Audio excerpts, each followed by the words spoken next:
Hello everyone, मेरा नाम है उत्कर्ष गुप्ता। स्वागत है आपका इस जावास्क्रिप्ट की सीरीज में जहां हम सीख रहे हैं JavaScript from beginner to professional. आज हम सीखेंगे लूप्स इन जावास्क्रिप्ट। जावास्क्रिप्ट के अंदर तीन टाइप के लूप होते हैं: for loop, while loop and do while loop. Loop का एक्चुअली मतलब क्या होता है? लूप का मतलब होता है कि किसी टास्क को रिपीटेटिवली परफॉर्म करना। तो बेसिकली हमारे पास कुछ पीस ऑफ कोड होगा, हम उसे बार बार रन करेंगे विद सम न्यू वैल्यूज। ठीक है, तो यही मतलब होता है लूप का, कुछ काम बार बार रिपीट हो रहा है। तो let's understand for loop first. तो फॉर लूप एक स्टेटमेंट होती है इन जावास्क्रिप्ट, फॉर स्टेटमेंट। अब इसमें क्या होता है, इसका सिंटेक्स होता है कि फॉर एक ब्रैकेट, ब्रैकेट के अंदर हम लिखते हैं तीन एक्सप्रेशन। तो पहली एक्सप्रेशन जो होती है वो होती है इनिशियलाइजेशन ऑफ अ वेरिएबल। तो यहाँ पे हम पहला अपना वेरिएबल डिक्लेयर करते हैं, इनिशियलाइज करते हैं। बेसिकली ये वो वैल्यू है जहां से हम एक्चुअली स्टार्ट कर रहे हैं हमारा लूप। अब हम लिखते हैं कंडीशन कि एक्चुअली लूप चलने कब तक वाला है। तो लेट्स से अगर मुझे ये आई की वैल्यू 5 तक चलाना है तो मुझे सिर्फ 5 बार ही ये जो कोड होगा वो रन करना है रिपीटेडली। अब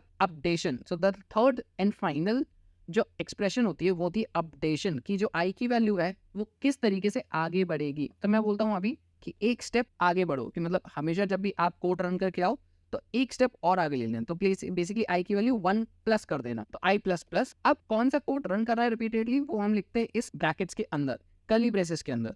तो अब यहाँ पे अगर मैं लिखता हूँ console.log i, तो ये जो i है वो तब तक रन करेगा जब तक ये कंडीशन फॉल्स नहीं हो जाती। So let's see, let's run this code where i equal to 0। तो ये एक्सप्रेशन सिर्फ एक ही बार रन करने वाली है बिकॉज i की वैल्यू एक ही बार इनिशियलाइज होगी। तो i 0 हो गया है। अब हम चेक करेंगे कंडीशन कि अच्छा 0 is less than 5, yes true.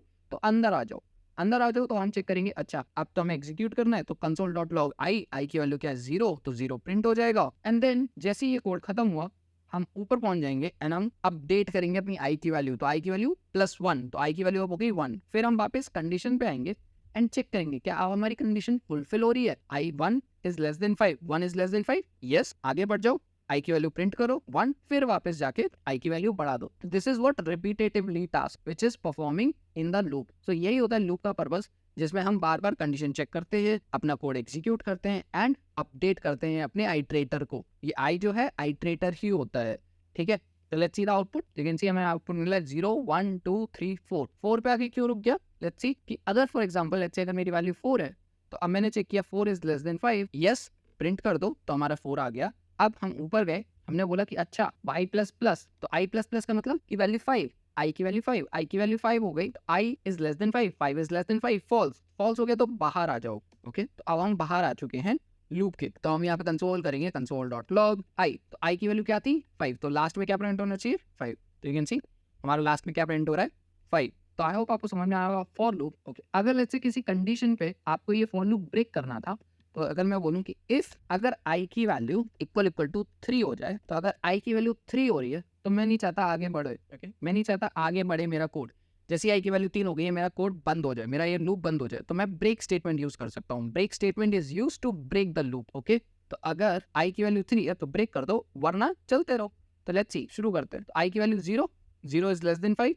Okay, i की वैल्यू 3 नहीं है, 0 है, प्रिंट कर दो। वापस जाओ, आई प्लस प्लस करो, 1 है, 1 इज लेस देन 5, यस। आओ, 3 तो नहीं है, प्रिंट कर दो। I plus plus 2, 2 is less than 5, yes. अंदर आओ, 3 तो नहीं है, प्रिंट कर दो। आई प्लस प्लस 3, अब आई की वैल्यू 3 है तो 3 is less than 5, yes true. अब आई की वैल्यू का 3 है तो हम क्या करेंगे, लूप को ब्रेक कर देंगे। तो जैसे ही लूप ब्रेक होता है हम बाहर आ जाते हैं। तो हम कितनी वैल्यू पे, आई की वैल्यू पे बाहर आ गए 3 पे। तो आउटपुट क्या होने वाला है guys, 1 0 1 2 and this will be 3।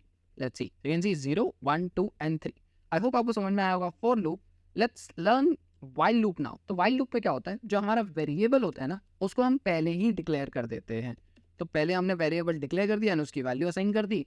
अब हमें सिर्फ वाइल लूप के अंदर कंडीशन ही चेक करनी होती है। सिर्फ हम क्या करेंगे, 5 तक चलाएंगे। ये हमारी मर्जी, हम कभी तक चला सकते हैं, ये आपकी चॉइस है। आप कितने से भी शुरू कर सकते हो, कितने तक भी चला सकते हो, ये आपकी कंडीशन है। आपको बेसिक समझना है, variable declaration and initialization, condition and then updation. Updation आप लूप के अंदर करते हैं, वाइल लूप के अंदर कर। अब आप इसके अंदर कुछ भी करो, console.log i। तो अब क्या होगा, i की value 0, while loop 0 is less than 5, yes true, print कर दो, अपडेट कर दो, ऊपर बढ़, फिर दोबारा रिपीट करो, 1 is less than 5, yes true, अंदर आ जाओ। जैसे ही ये कंडीशन फॉल्स होगी हम बाहर आ जाएंगे। Let's see the answer. You can see the answer is same 0 1 2 3 4। And जैसे ही आई की वैल्यू 5 हुई, 5 इज लेस देन 5, हम बाहर आ गए। एंड यहाँ पे अगर मैं प्रिंट करूँ तो output should be of I will be 5। I hope आपको समझ में आ रहा होगा। क्या ब्रेक स्टेटमेंट वाइल लूप में ही वर्क करता है? हाँ, ब्रेक स्टेटमेंट वाइल लूप में ही वर्क करता है। तो अगर मैं बोलूँ कि इफ आई की वैल्यू अगर 2 हो चुकी है तो ब्रेक कर दो, क्या ये चलेगा? Let's see. हाँ, चला। 0, 1 एंड 2, आई की वैल्यू जैसे ही 2 हुई वो ब्रेक हो गया। अब ये कोड तो चला नहीं, राइट? तो आई की वैल्यू 2 थी, तो हम बाहर आए तो आई की वैल्यू 2 थी, तो हमारा आउटपुट आ गया 2। आई होप आपको समझ में आया होगा while and for loop guys, and आपको समझ में आया होगा break statement. Do while loop के लिए आप पढ़ लो, अगर आपको समझ में आता है तो अच्छी बात है, अगर नहीं समझ में आता है तो प्लीज कमेंट डाउन बिलो, मैं डू वाइल लूप पे भी अलग से वीडियो बना दूंगा। आई होप आपको वीडियो अच्छा लगा होगा। Please subscribe the channel so that आपको वीडियो मिलती रहे जावास्क्रिप्ट की। Bye everyone.